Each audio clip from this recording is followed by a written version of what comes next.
Ada apa aja sih yang terjadi sebenarnya? Nggak tahu ya, akhir-akhir ini juga kayak pusing banget sama ini cerita. Karena emang sebelumnya aku belum pernah nge-spill kemana-mana. Kayak bener-bener aku simpan ke diri aku sendiri doang. Tapi kamu punya teman buat cerita nggak sih? Maksudnya ya kan kita punya bestie, punya sahabat, punya teman deket gitu kan, atau punya ya orang yang bisa enak buat bercerita gitu. Kalau untuk cerita itu kayak aku nggak bakal nge-spill kemana-mana sih. Karena kayak apa ya, namanya omongan ke omongan kan, takutnya nanti makin besar gitu. Tapi lo cerita ke sini kan langsung 1 juta umat yang nonton. 1 juta umat, amin. Banyak banget yang nonton gitu. Iya. Tapi nggak apa-apa lah, it's okay. Nanti identitasnya kita samarkan ya, apapun ceritanya gitu kan. Jadi yang pertama apa yang membuat kamu datang ke sini? Karena aku apa ya, pengen banget cerita aja gitu ke kakak soal apa yang aku alamin tahun 2016 lalu. 2016 lalu. 2016, oke. Apa yang terjadi 2016 lalu? Ini kak, waktu itu kan mama aku kan nikah sama orang luar. Bukan orang luar sih, orang luar Jakarta maksudnya. Oke. Ya kan? Orang Bali lah ya. Iya. Nah habis itu aku ikut pindah lah ke Bali gitu kan. Oke. Nah ikut ke Bali, nah aku biasa kayak sembahyang juga kan, sekitar jam 5:30 atau jam 6 sore. Nah itu aku ikut ngebanten segala macam. Itu aku masih ditemenin tuh sama keluarga kan, jadi oke lah masih aman.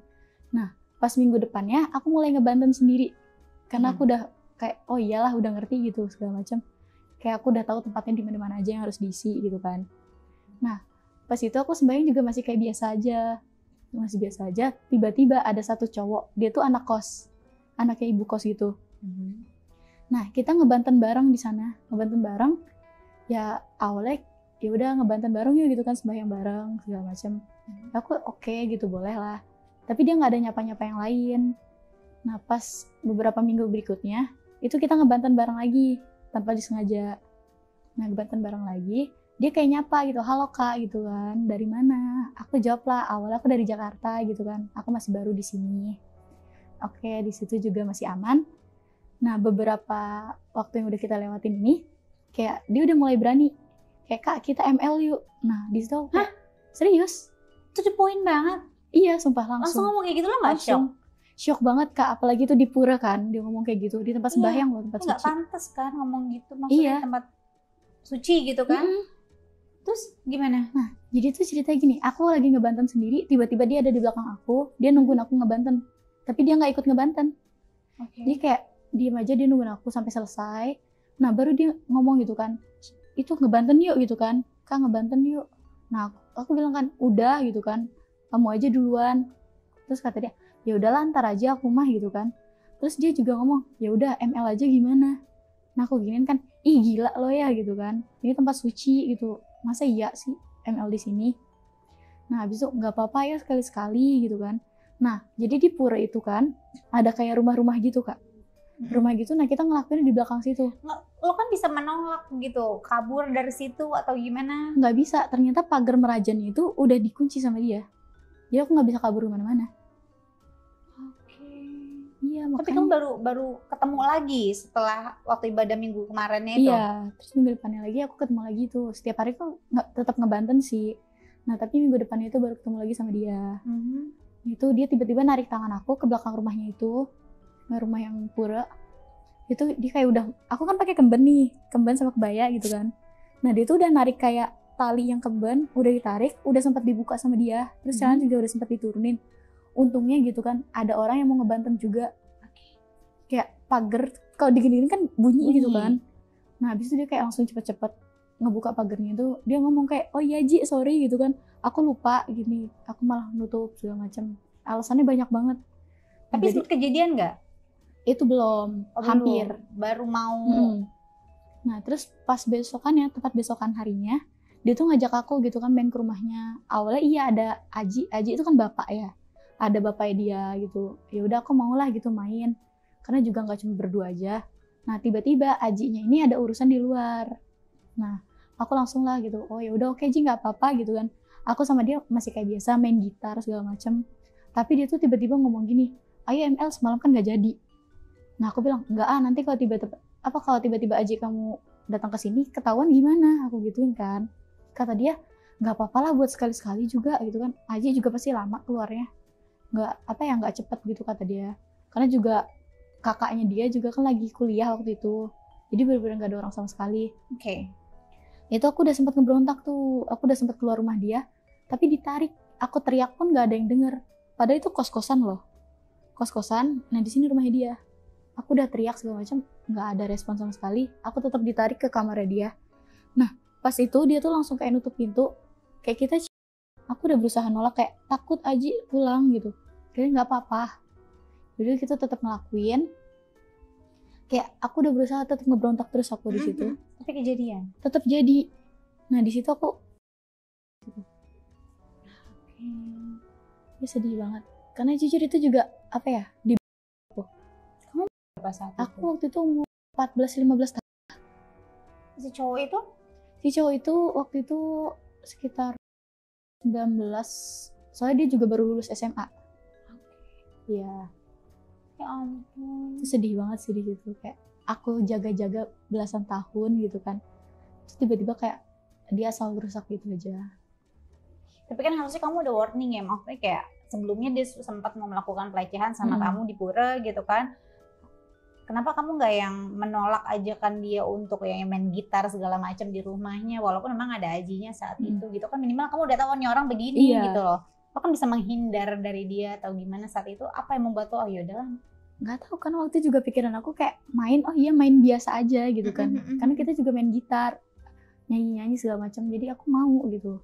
Terus juga aku nggak expect kalau ajinya itu bakal keluar. Makanya kayak aduh shock banget sih itu kalau diinget-inget sampai sekarang. Iya. Nah habis itu juga kan itu sempat bocor kemana-mana tuh. Jadi maksudnya ada beberapa tetangga yang cerita gitu, kayak berita itu jadi besar banget. Nah aku udah kayak bilang aku nggak pernah gitu kan masuk ke kamarnya segala macam, nggak pernah gitu kan. Terus ajinya juga untungnya percaya, tapi aku nggak nyaman, keluarga nggak nyaman gitu ya, kita pindahlah ke Jakarta. Nah setelah di Jakarta itu ada sekitar omongan tetangganya omongan gimana nih maksudnya? Ini kayak gini kak, ih dia ngelakuin gitu, aku ngedenger suara ini segala macam. Aku enggak dong, aku bilang enggak dong, aku enggak ngelakuin apa-apa, aku ke rumahnya dia juga nggak pernah, aku gituin kan. Sempet juga aku baru banget pulang sekolah waktu itu kayaknya, itu dipanggil sama tetangga-tetangga gitu, kayak sini gitu kan. Kenapa kak? Aku jawab gitu. Nah dia nanya, kamu mainnya sama ini gitu kan kemarin, ini lo ngadu ke aku gitu. Ah enggak kok. Nah si cowok yang lakuin nama kabur, jadi kan ketahuan banget kan kalau kita tuh abis main kayak gitu. Jadi ya udahlah aku tetap kabur juga. Ya udah, bener-bener kayak ya udahlah apapun yang terjadi juga kesalahan aku gitu kan. Tapi waktu itu sekali aja kalau sama dia. Terus setelah itu masih ada main lagi gak? Enggak. Waktu itu dia juga sempat ke rumah baru aku, tapi dia nggak ngelakuin apa-apa sih, nggak berani gitu. Soalnya ada orang tua aku juga, aman. Terus akhirnya kalian pindah ke Jakarta? Iya, pindah ke Jakarta itu aku sekitar tahun 2019. Nah pas 2020-nya itu, pokoknya kan aku 2019 akhir nih pindah ke Jakarta. Aku kenal lah sama cowok baru gitu. Dia tuh kebetulan orang dari luar negeri gitu kan. Orang dari luar negeri. Nah kebetulan cowok itu juga teman lama aku. Oh teman lama? Iya teman lama aku. Oh di sekolah di sana atau tinggal di sana? Enggak, jadi itu waktu itu kejadian waktu tahun 2017. Bukan kejadian sih ya, pokoknya tahun 2017 tuh dia apa ya, kayak nyodorin diri sendiri gitu, aku mau jadi teman kamu. Nah ya aku kayak oh ya udah boleh gitu kan. Nah kita juga sempat tukeran Instagram, kita emang kayak teman biasa waktu itu. Nah pas tahun 2019 itu dia kayak udah mulai gerak-geriknya aneh. Aku nanya kenapa gitu kan. Nah dia bilang enggak kenapa gitu. Nah terus juga waktu itu pernah tuh pas 2019 dia tuh kayak gini, apa sih, main yuk gitu kan ke hotel. Ngapain, ke mana? Ke hotel aku nggak berani sendiri, dia ngomong kayak gitu kan. Nah aku nanya emang kenapa, nggak ada apa-apa gitu. Kata dia ada yang ganggu aku. Nah di situ aku bener-bener panik kan. Hah ganggu gimana? Nggak tahu, ada yang ganggu, tiba-tiba megang aku segala macem. Yang megang dia tuh kebetulan maaf ya. Nah jadi tuh teman-temannya dia tuh pada main juga kan ke hotelnya dia. Nah dia dipegang-pegang gitu sama boti-boti ini. Nah ya udahlah aku temenin dia di hotel itu, temenin dia segala macam. Nah pasti kayak awalnya meluk aku biasa gitu kan. Nah aku juga nggak sadar kok pas kita lagi sama-sama pulas, bukan kita sama-sama pulas sih, aku yang sendiri yang pulas banget. Dia tiba-tiba minum, dia marah, dia ngebangunin aku, nyuruh aku minum juga. Nah itu kita keadaannya jadi sama-sama kan. Nah sama-sama aku udah nggak ada tenaga, aku pasrah. Nah dia juga sama, main juga sama aku. Akhirnya main. Iya Jadian. main juga. Awalnya aku juga enggak gitu kan, udah malam aku ngantuk juga, capek gitu kan. Terus dia kayak tetap aja gitu, nggak apa-apa yo gitu kan, aku lagi mau gitu. Oke ya udah, di situ kayak nggak bisa nolak, kayak gerak sedikit pun aku nggak bisa. Kan emang bener-bener kayak aku marah, jalan sedikit pun kayak pusing gitu kan. Nah aku ngelakuin sama dia bukan lebih kerasa ya, lebih kayak takut segala macam. Pikiran aku tuh nggak ada kayak enak-enak atau apa enggak. Tapi kayak tetap ngelakuin itu sampai aku tuh bener-bener apa ya, capek banget. Terus 2 hari setelah ngelakuin aku masuk rumah sakit. Kenapa? Serius nggak tahu, tiba-tiba masuk rumah sakit, dokter bilang kata aku kecapean. Oke. Nah di situ aku panik kan, karena aku kira gitu, aku pikir aku gitu. Kata dokter enggak kok, ini cuma kecapean aja. Nah ternyata dia juga ngomong aku nggak kok, jadi aman. Nah itu kayak oh yaudah syukur deh gitu kan. Nah habis itu nggak lama dia tuh kayak langsung balik lagi ke negaranya.